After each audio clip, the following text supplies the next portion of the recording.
Hey everyone, it's Alexa, and welcome back to Talltanic. All around the world, one can find statues big and small. Most of them are normal, run-of-the-mill pieces which we just glance at and move on, but sometimes there are works of art that earn the double or triple takes we give them. Before we get into the video, make sure to subscribe and hit that notification bell for all of our newest uploads. FRESSERBRUNNEN.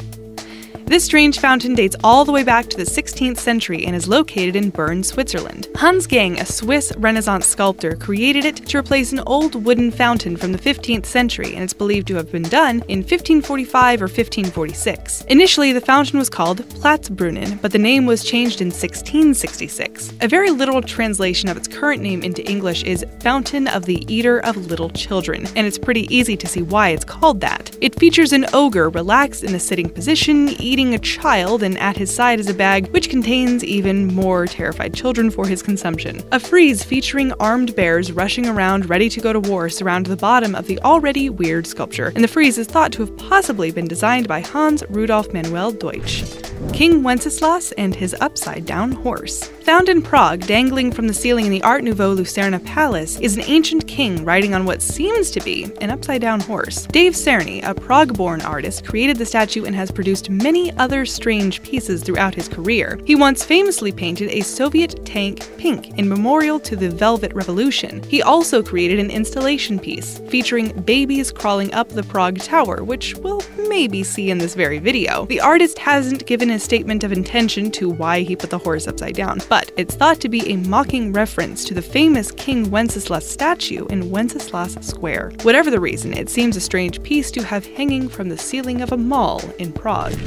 GATOR grabbing the greedy. There are several of these sculptures scattered across subway platforms in New York City, and they're a tribute to an incident that happened in 1935. February 9th in Manhattan is dubbed Alligators in the Sewers Day due to an alligator crawling up out of a utility hole in Harlem. Then, in 2001, Tom Otterness incorporated gators into his Life Underground sculptures, effectively paying tribute to the poor soul lost in 35. Otterness created the alligator with cartoon human hands, a business suit, and featured him lunging out of the sewer to grab a tiny business person with a money bag head. In total, Otterness created 130 different sculptures, 4 times what he was paid for, after becoming obsessed with the project. Statue of Franz Kafka. This impressive statue was created by Jaroslav Rona, a Czech sculptor, actor, painter, writer, and educator. In December 2003, Rona installed a statue depicting Franz Kafka riding on the shoulders of a headless, handless, and footless figure of a man. The statue was made in reference to Kafka's 1912 story, Description of Struggle. It's made of bronze, stands 12.3 feet tall, and can be found in Prague in the Czech Republic in the Jewish quarter on Vysenska Street. It's a top-rated tourist attraction, and it's hard to miss as it stands just outside of a synagogue. A very strange installation. Didn't we tell you that we'd get back to David Cerny? This temporary installation was done in 2000 and featured 10 fiberglass babies crawling up the sides of Žižkov television tower in Prague. It seems like Prague is kind of the unofficial home of strange sculptures and statues, doesn't it? People liked the installation so much that after being taken off, the babies were returned in 2001, and they're now a permanent fixture on the tower. If you can't make it to Žižkov television tower, try Prague's Kampa Park, where another 3 babies made from bronze can be found living permanently. Seems a creepy use of statues. Watch Cellar. This neat, if not a little hectic statue is found in Vancouver, British Columbia at the Vancouver Main Street Science World SkyTrain station. It was installed in July 2015, where it sat plastic wrapped and covered until October 13th, when it was finally unveiled to the public. The sculpture is made of bronze and features a man with suitcases, a backpack, a blanket, some bags, and 720 different watches, which each show a different time. Amongst all of the timepieces are all possible hour and minute combinations on a clock's face, and the tiny watches are made up of all sorts of different styles. Nursing watches, novelty, children's, pocket watches, and more are represented.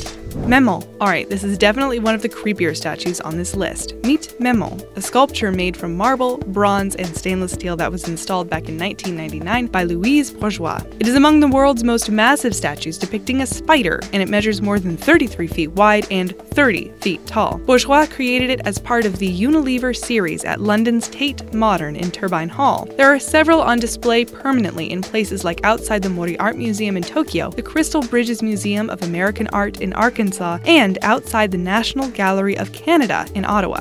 The name maman is a familiar French word for mother. Bourgeois first came up with the spider theme back in 1947 in an ink and charcoal drawing. The spider stands for the strength of her mother, whom she lost to an unknown illness when Bourgeois was just 21. It symbolizes nurturing, weaving, spinning, and protection, all characteristics which Bourgeois attributes to her mother.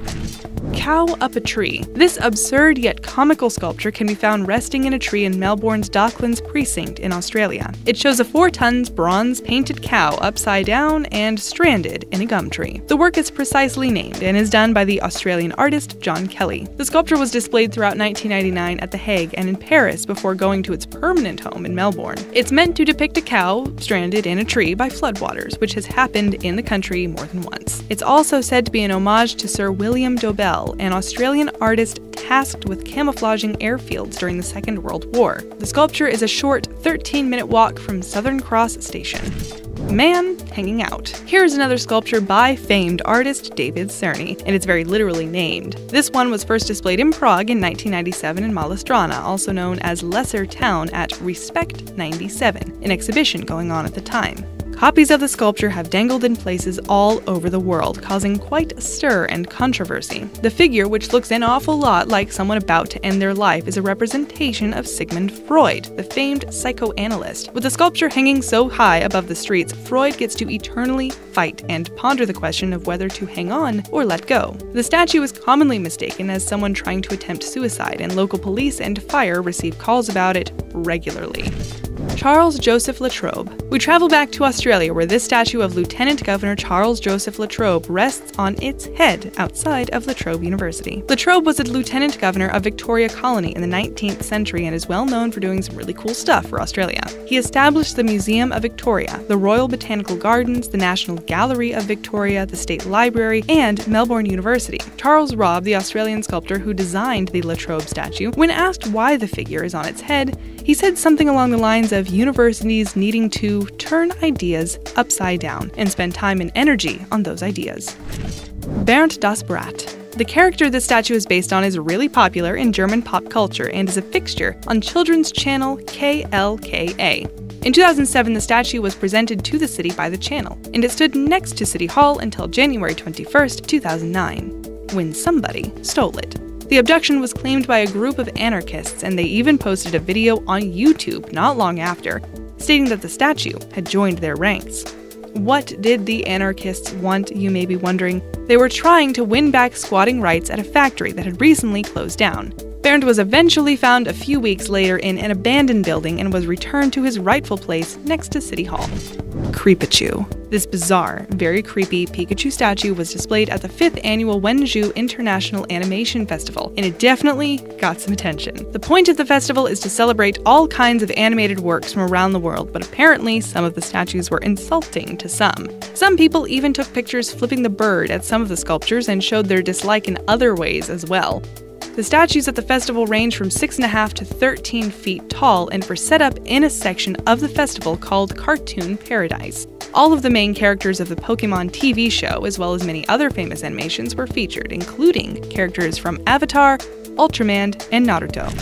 The travelers have arrived. This strange, life-size, bronze-painted fiberglass statue featuring human bodies with animal heads riding a donkey was featured at Sydney's Sculpture by the Sea exhibition.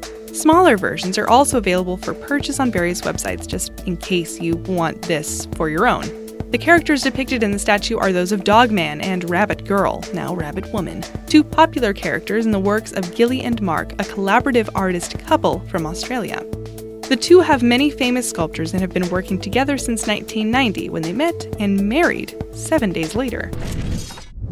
Well, we've seen some pretty strange statues so far, haven't we? We still have one more to go, of course, but first, we'd like to ask you to make a comment down below and let us know which of these you would love to see if time and money weren't an issue. 1. BLUCIFER. This blue Mustang sculpture sits just outside of Denver International Airport and is made from cast fiberglass. It's colored bright blue and has glowing red eyes, and this thing is more than just creepy, it has actually killed someone. It was commissioned in 1993, stands 32 feet tall, and weighs a whopping 9,000 pounds. The creator of the statue, Luis Jimenez, died in his studio of an injury sustained while making this weird-looking sculpture.